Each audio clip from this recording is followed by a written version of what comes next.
lulutuin natin ngayon ay hipon.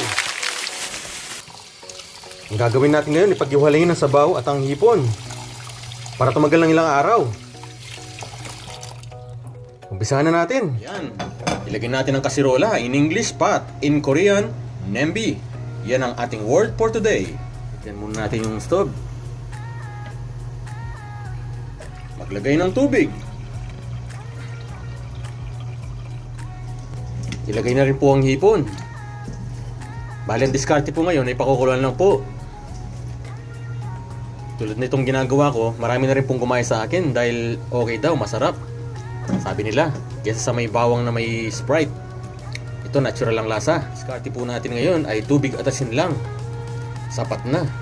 Parang ikaw, sapat na. Takpan lang po natin at hintayin kumulo. Ayan, luto na. Ang gagawin po natin ay ihiwalay ang hipon at ang sabaw.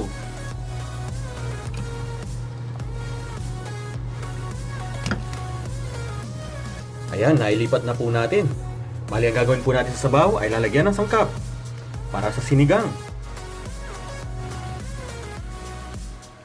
Ang gagawin po natin ngayon ay maglalagay po tayo ng sibuyas. Maglalagay na rin po ng kamatis.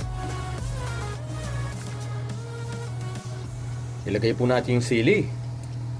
Panlaban sa corona virus.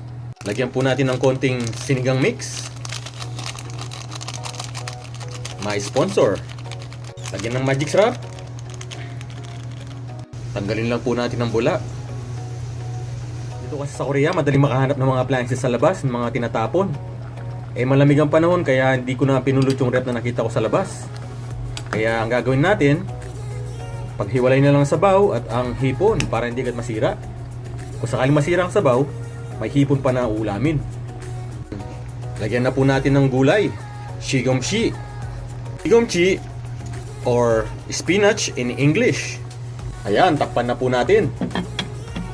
At hintayin kumulo. Ayan, kumukulo na. Luto na. Tikman natin. Looks good, but tastes yummy. Ayan, luto na. Ngayon lang po kayo makakita ng sinigang na hipon na hiwalay ang sabaw. Yan ang diskarteng Pinoy dito sa abroad. Yan ang aking recipe for tonight. Sinigang na hipon, hiwalay ang sabaw sa laman. Huwag kayong tumawa.